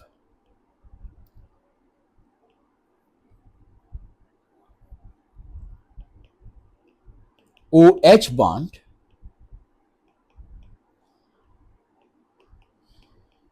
in ethanol strengthen। तो अब देखें बेटा, हमने फुल डिटेल में एक एक चीज, एक एक पॉइंट यहां पे बताया। हमने ये बताया कि C double bond O electron withdrawing group है। हमने यहां पे ये बताया कि Cl और Br are also electron withdrawing, लेकिन Cl का इंपैक्ट ज्यादा है, मोर इलेक्ट्रोनेगेटिव है। और आखिर में अल्कोहल जो है वो हमारे पास बहुत ही ज्यादा वीक है। अब हम आ जाते हैं हॉट एसिडिफाइड KMnO4 के रिएक्शंस की तरफ। ये आपके पास मिथाइल बेंजीन है। जितने मर्जी R ग्रुप आपके साथ अटैच्ड हो, ये हमेशा सी डबल बॉन्ड OH के साथ चेंज हो जाता है। इसमें दो के बजाय 3 कार्बन हो, 4 कार्बन हो, 5 कार्बन हो, it doesn't matter. Acidified potassium permanganate, बच्चे स्ट्रक्चर को देख के कंफ्यूज हो जाते हैं। आप सबको पता है there are only 2 acid which can be oxidised, methanoic acid and ethane dioic acid. तो ये जब ऑक्सीडाइज होता है तो किस में चेंज हो जाता है? कार्बन डाइऑक्साइड प्लस वाटर में। तो आपने यहाँ पे कार्बन डाइऑक्साइड मेंशन करना है। अगर यहाँ पे मिथानोइक एसिड होता तब भी आपने कार्बन डाइऑक्साइड मेंशन करना था। नेक्स्ट क्वेश्चन की तरफ आ जाते हैं। पॉलीमराइजेशन। पॉलीमराइजेशन ये टू की बहुत आसान है। Polyamide can be synthesised by ethane. आपके पास ethane dioic acid and benzene 1,4 diamine. अब देखें आपके पास इथेन डाइओइक एसिड से मुराद है C double bond OH, C double bond OH। याद रखिएगा एसिड से हम हमेशा OH ग्रुप रिमूव करते हैं। ये जो अमाइन होते हैं इससे हम हाइड्रोजन को रिमूव करते हैं। यही चीज आपने पेपर में यहां पे दिखानी है। क्या मतलब जी, आपने ये दिखाना है नाइट्रोजन हाइड्रोजन ब्रैकेट, ये आपने यहां पे बेंजीन रिंग दिखा दिया जी, ये आपके पास आ गया जी। ये आपने nitrogen hydrogen C double bond O, C double bond O N dash, ये आपके पास आ गया। हमने क्या दिखाया, हमने दिखाया NH2 से हाइड्रोजन जा रहा है, सी डबल बॉन्ड O से OH ग्रुप जा रहा है। ये मैसेज लाजमी लाजमी क्लियर होना चाहिए। This is very very important thing आपके पास। नेक्स्ट क्वेश्चन की तरफ आ जाते हैं। एग्जामिनर हमें कह रहे हैं कि हमारे पास benzene can be form from 1,4 dinitro, तो आसान सी चीज है, डाइनाइट्रो का आपको स्ट्रक्चर आना चाहिए जी। ये आपके पास आ गया 1,4 डाइनाइट्रो। आप इसकी रिडक्शन कर रही हैं, रिडक्शन में हाइड्रोजन चाहिए। अब गौर से देखिएगा, यहां से 2 N2 4 ऑक्सीजन रिमूव हो गया। इसका मतलब है आपके पास 4 वाटर मॉलिक्यूल बने, 4 मल्टीप्लाई बाय 2 8 हाइड्रोजन यहां पे, 2 हाइड्रोजन यहां पे, 2 हाइड्रोजन यहां पे, टोटल 12H। तो ये छोटी छोटी चीजें होती हैं, इनको आप लाजमी लाजमी सीखिएगा, आपके लिए प्रॉब्लम नहीं होगी। नेक्स्ट क्वेश्चन एग्जामिनर हमें दे रहे हैं जी कि ये आपके पास कंपाउंड है, स्टेप बाय स्टेप हम डाइएजोनियम साल्ट बना रहे हैं जी। ये चीजें हैं, वो कह रहे हैं जी कि suggest the structure of VNW, आपके पास ये है। तो आप सबको पता है हम पहले स्टेप में हमेशा डाइएजोनियम साल्ट बनाते हैं। वो क्या होता है, ये जो NH2 होता है ये नाइट्रस एसिड के साथ रिएक्ट करता है, या आप ये भी कह सकते हो NaNO2 प्लस HCl के साथ रिएक्ट करता है। जो नाइट्रोजन एटम बेंजीन रिंग के साथ बॉन्ड बनाता है, ये ट्रिपल बॉन्ड बना रहा होता है। एक मिनट, Cl को हम यहां पे नहीं लिखते, Cl हम यहां पे लिखते थे। ये बेसिकली ओवरऑल 4 बॉन्ड बना रहे, इसलिए इसके ऊपर पॉजिटिव चार्ज है Cl। आप N2 भी लिख सकते हो, ये ज्यादा अच्छा लगता है, ये और इसी के साथ Cl। और फिर बेटा आपने फिनोल के साथ जब इसका रिएक्शन किया, अब आपने नंबर ऑफ कार्बन एटम देखनी है। यहां पे 6 कार्बन एटम है, यहां पे भी 6 है। ओवरऑल आपके पास जो नंबर ऑफ कार्बन एटम है वो 18 हो गया। तो इसका मतलब है ये दोनों साइड के ऊपर रिएक्ट कर रहा है। दोनों साइड के ऊपर कैसे हमारे पास रिएक्ट कर सकता है वो हम यहां पे दिखाते हैं जी।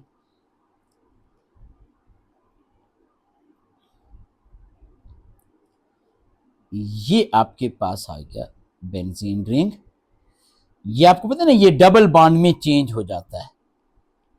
अच्छा, अब ये जो OH ग्रुप है ये 2,4,6 डायरेक्टिंग ग्रुप है, तो आप इसकी 4th पोजीशन पे भी बना सकते हो।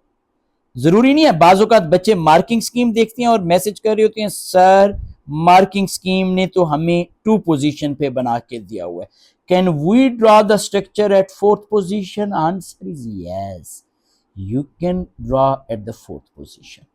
यहां पे भी आप OH लगा सकते हो, नो इशू, कोई भी प्रॉब्लम वाली बात नहीं है। ये आपके पास स्ट्रक्चर आ गया। एग्जामिनर कह रहे हैं जी आपके पास give the reagent in step number 1। आपके पास स्टेप नंबर 1 में हम क्या यूज करती हैं, बेस्ट तो ये होता है you are writing NaNO2 plus HCl temperature less than 10 degree Celsius. अब एक बच्चे ने मुझे मैसेज किया होता है सर क्या हम 7 लिख सकते हैं? Yes, you can right any number, ज्यादा प्रेफरेबली 5 डिग्री सेल्सियस होता है। कोई भी नंबर जो इस कंसेप्ट को सेटिस्फाई करे, you can do that as well. Done हो गया जी, चलें इस पेपर को हम खत्म करते हैं। अब यहां पे एग्जामिनर कह रहे हैं in electrophilic substitution reaction of arene different substitution product हमारे पास पॉसिबल है, describe the directing effect and this. अच्छा, जब भी आप डायरेक्टिंग इफेक्ट की बात करते हो you must need to write कि ये इलेक्ट्रॉन डोनेटिंग है या इलेक्ट्रॉन विदड्रॉइंग है। ओनली 2,4,6 और 3,5 इज नॉट इनफ। आप यहां पे लिखोगे प्रॉपरली फुल डिटेल में कि हमारे पास NO2 is electron withdrawing group. So NO2 is 3,5 directing group. एक चीज याद रखिएगा, कोई भी एटम जो बेंजीन के साथ डायरेक्ट बॉन्डेड है, अगर ये आपके पास पाई बॉन्ड बना रहा है ये, तो ये 3,5 होगा। डायरेक्ट बॉन्डेड है लेकिन सिर्फ और सिर्फ सिंगल बॉन्ड बना रहा है, तो ये आपके पास डोनेटिंग होगा। बड़ी आसान सी चीज मैंने आपको बता दी, रटे से बच जाएंगे। एग्जामिनर कह रहे हैं nitration of urine, nitric acid, sulphuric acid. अच्छा, इसमें ना मैं बच्चों को बहुत मरतबा ये चीज बताता हूं, बेटा आपके पास दो स्ट्रॉन्ग एसिड है तो आपके पास H2O न्यूट्रल नहीं बनेगा, H3O पॉजिटिव बनेगा, इसका ख्याल रखें। तो होता ये है कि ये आपके पास HNO3 है, ये आपके पास H2SO4 है, इसके 2 मोल आप कर लें, ये 2 मोल ऑफ HSO4 -1 प्लस आपके पास NO2 पॉजिटिव प्लस आपके पास H3O पॉजिटिव। असल बच्चों का कसूर भी नहीं होता, बच्चों ने सिर्फ और सिर्फ ये चीज याद की होती है कि ये सर डेटिव बॉन्ड है, ये OH है, ये डबल बॉन्ड है। जब हम यहाँ पे H पॉजिटिव आयन लाएंगे तो ये हमारे पास यहाँ पे बॉन्ड बना देता है, ये आपके पास NO2 पॉजिटिव प्लस H2O। बिल्कुल आप ठीक कह रहे हो, बिल्कुल आपको टीचर ने ठीक पढ़ाया। The problem is that overall solution is acidic, तो H2O न्यूट्रल नहीं होता, इसका ख्याल रखना है। नेक्स्ट हमारे पास एग्जामिनर कह रहे हैं कार्बन बॉन्ड आपके पास, यहाँ पे सिंथेसिस हमें एग्जामिनर दे रहा है। अच्छा, एक चीज का ख्याल रखना है, यहाँ पे ये जो ग्रुप है और ये ग्रुप है with respect to each other they are at the 3 position. Let's say 1 2 3, आप इसे 1 कह दो, 2 3। ये जो अल्काइल ग्रुप होती हैं, अब ये देखें ये सिंगल बॉन्ड बना रहा है जो कार्बन डायरेक्टली, ये 2 4 6 है, ये कार्बन डबल बॉन्ड बना रहा है, हालांकि दोनों में कार्बन है, but this is 2 4 3 5 directing group. तो पहले एसाइल ग्रुप को हम इसके साथ अटैक कराएंगे। तो एसाइल ग्रुप जब आप इसके साथ अटैक करेगा, फ्रीडल क्राफ्ट एसाइलेशन होगी आपके पास, ये C double bond O and this is CH3, this is known as Friedel Crafts acylation. और आगे एग्जामिनर हमसे पूछ रहे जी कि suggest the reagent in one Friedel Crafts acylation. जब आप कर रहे हो तो यू कैन राइट CH3, ये आपके पास CO। अच्छा, आप यहां पे BrCl कोई भी चीज यूज कर सकते हो अलॉन्ग विद AlCl3। दूसरे केस में ना, अच्छा बाज़ औक़ात एग्जामिनर ने ना FeBr3 यूज किया होता है, बच्चे कहते हैं सर वो मार्किंग स्कीम में तो FeBr3 है, यस बट AlCl3 या AlBr3 is also right as well, कोई ऐसा मसला नहीं है। CH3 twice CHCl plus AlCl3। हाँ, Br का बॉन्ड कंपैरेटिवली वीकर होता है, तो वो आप लिखोगे तो आसानी हो जाएगी, आप बिल्कुल FeBr3 भी लिख सकते हो, वो भी लिख सकते हो, नो इश्यू एट ऑल, कोई ऐसा प्रॉब्लम नहीं है। नेक्स्ट क्वेश्चन की तरफ आ जाते हैं। ये कंपैरिजन ईज ऑफ हाइड्रोलिसिस, मैं बार बार कह रहा हूं, बहुत एग्जामिनर का फेवरेट क्वेश्चन है। Separate sample of bromo benzene, अब यहां पे ब्रोमो है एंड आपके पास ब्रोमो मिथाइल बेंजीन, आपके पास react with silver nitrate. Bromo के केस में नो विजिबल चेंज। अभी हम इसकी रीजन भी लिखते हैं, why there is no visible change. इस केस में सिल्वर नाइट्रेट, अच्छा बाज़ वक़्त एग्जामिनर इसके 2 रिएक्शन भी पूछता है, write two reaction for this, तो पता है ना आप लोगों को, ये आपके पास बेंजीन रिंग है, ये CH2Br है, पहले रिएक्शन में आप हाइड्रोलिसिस इसकी कर रहे हो, ये 2 रिएक्शन आपने पास पेपर में देखे होंगे, प्लस आपके पास आ जाता है H positive plus Br negative. दूसरे केस में ये Br नेगेटिव सिल्वर आयन, ये भी एक्वस। अच्छा, मैं थोड़ा सा थक गया हूं, लेकिन खैर है, आप भी नहीं थके तो आपके लिए ये silver bromide of white precipitate. तो यहां पे आप लिखोगे ऑफ वाइट और क्रीम प्रेसिपिटेट। रीजन लिखेंगे, एक्सप्लेनेशन क्या है, एक्सप्लेनेशन ये क्यों रिएक्ट नहीं करता। रीजन ये है कि आपके पास lone pair of electrons of Br delocalized, आप ओवरलैप भी लिख सकते हो, टू पाई बॉन्ड सिस्टम। बेशक आप ब्रैकेट में लिख दिया करें रिंग स्ट्रक्चर। पहला पॉइंट आपने लिखा delocalization of electron to pi bond system या डीलोकलाइजेशन, पहली चीज। So carbon Br bond length decrease, carbon Br bond energy increased। देखिए हमने यहां पे 3 चीजें लिखी। हमने कहा overlap of lone pair of electron, फिर हम कहते हैं जी कि हमारे पास bond length and bond energy. ये सारी की सारी चीजें आपने लिखनी है। नेक्स्ट वो हमें कह रहे हैं कि acyl bromide readily this one.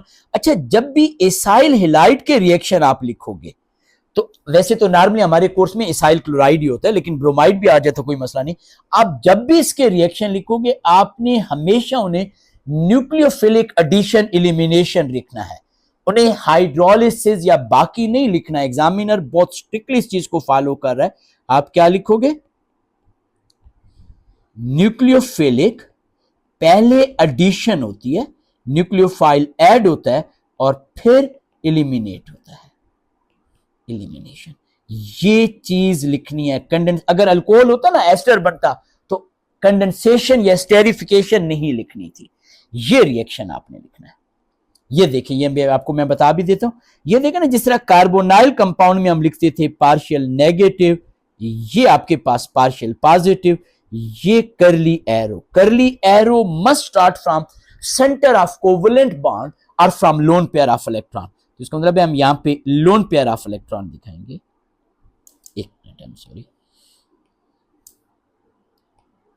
ये आप यहां से ये कर ली एरो, बेशक आप यहां पे भी डाइपोल दिखा दें कोई मसला नहीं। अब आपके पास ये आ रहा है आर, ये आपके पास ओ नेगेटिव, लोन पेयर को लाजमी दिखाना है। ये बी आर, वैसे पार्शियल नेगेटिव दिखा दें अच्छी चीज है, बास को तो एग्जामिनर नहीं दिखाता। ऑक्सीजन, हाइड्रोजन, हाइड्रोजन कुछ बच्चों ने पूछा वो भी था। पॉजिटिव चार्ज क्यों होता है मैंने डिटेल में बताया, फिर भी कोई कंफ्यूजन हो मुझसे लाजमी पूछेगा। करली एरो बाज मार्किंग स्कीम में नहीं दिया, आपने लाजमी दिखाना है, ये लाजमी दिखाना है, ये लाजमी दिखाना है। मैं फिर से कह रहा हूं बेटा, मार्किंग स्कीम में नहीं दिया, इग्नोर आपने नहीं करना। You must show this thing, ignore the marking scheme, कोई टेंशन वाली बात नहीं है, ठीक है। गोरा कोई हमसे ज्यादा लाइक नहीं है, रूल्स को फॉलो करें। नेक्स्ट आ जाते हैं, explain why amides are weaker base. बहुत आसान सी चीज है, जब भी बेस की बात करेंगे always focus on the lone pair of electron, always focus on lone pair of electron. तो अमाइड में क्या होता है, हमारे पास lone pair of electrons of nitrogen in amide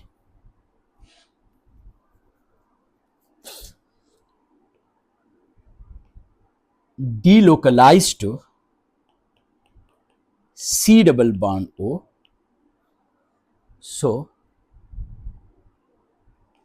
nitrogen atom of amide cannot accept H positive ion। याद रखिएगा, delocalisation of electron, और ये चीज आप इसमें बेशक स्पेसिफाई कर सकते हो यहां पे, due to highly electronegative oxygen, ये और अच्छा हो जाएगा। लेकिन अगर आपने delocalization of lone pair of electron बताया, इसके ऊपर इलेक्ट्रॉन डेंसिटी बताई, इसके ऊपर इलेक्ट्रॉन नहीं है, it can not easily accept hydrogen ion, it can not act as a base. ये आ गया। अच्छा, ये ए से रिलेटेड भी कंसेप्ट है, कुछ यहां पे है, बहुत आसान सा है। ये जो पहला रिएक्शन है अमाइड की हम रिडक्शन कर रहे हैं, अमाइड की रिडक्शन हम करती हैं LiAlH4 हम यूज करते हैं इन ड्राई ईथर। पता है ना ड्राई ईथर क्यों यूज करते हैं? अगर आप एक्वस सोल्यूशन यूज करोगे तो आपके पास LiAlH4 वाटर के साथ रिएक्ट कर जाएगा, lithium hydro oxide aqueous plus white precipitate of aluminium hydro oxide plus आपके पास हाइड्रोजन गैस। ये आपने एस में पढ़ा होगा, मैं इसलिए बता रहा हूं, अभी हो सकता है आपके पास टाइम ना, इसलिए मैं यहां पे रिकॉल करवा रहा हूं। हाइड्रोजन प्लस निकल, इसका मतलब है कोई नाइट्राइल वाला कंपाउंड है, हम उसे यहां पे रिड्यूस करवा रहे हैं। ये बेंजीन रिंग है, ये आपके पास 2 कार्बन है, तो ये हमने यहाँ पे CN लिख दिया जी, रिडक्शन। एक्वस अमोनिया, इसका मतलब है हेलोजिनो अल्केन आपके पास है, ये हमने यहाँ पे हेलोजिनो अल्केन बना लिया, ये 2 कार्बन Br या वो। आपको पता है ना अमोनिया क्लोज सिस्टम में होना चाहिए, बहुत ज्यादा एग्जामिनर पूछता है, एक्सेस में होना चाहिए। नेक्स्ट ये वही चीज पूछ रहा है रिएजेंट, वो मैं आपको ऑलरेडी बता चुका हूं। अब हम यहां पे आ जाते हैं एग्जामिनर। अच्छा ये क्वेश्चन भी बड़ा ट्रिक है, ये डायरेक्ट बच्चों ने ओजोनोलाइसिस नहीं पढ़ी हुई तो बच्चों को बड़ा प्रॉब्लम आ रहा था। This show which is useful for the aromatic ring, वो कह रहे हैं कि हमारे पास hydrogen contain sorry H contain this amine alkene, आपने दूसरे फंक्शनल ग्रुप बताने हैं। बहुत आसान सी चीज है, अगर आप देखें तो आपके पास ये वाला फंक्शनल ग्रुप, ये आपके पास कीटोन है। Better is write the ketone, you can write carbonyl as well, ketone और you can write amine. Amine में आपने नाइट्रोजन को देखना होता है, आपको पता है ना हेलोजिनो अल्केन अल्कोहल में carbon having functional group, amine में नाइट्रोजन को हम देखते हैं। Nitrogen is bonded with 2 carbon atom, so this is secondary amine. अब हम यहां पे स्ट्रक्चर की तरफ आ जाते हैं, गौर से देखिएगा, फॉर द टाइम बीइंग इसे भूल जाएं और एस को याद करें तो आपको याद आएगा एसिडिफाइड पोटाशियम पर मैग्नेट एंड हीट इसी तरह रिएक्शन शो करते थे, डबल बॉन्ड को ब्रेक करते थे और इन्हें हम कीटोन में कन्वर्ट कर देते थे।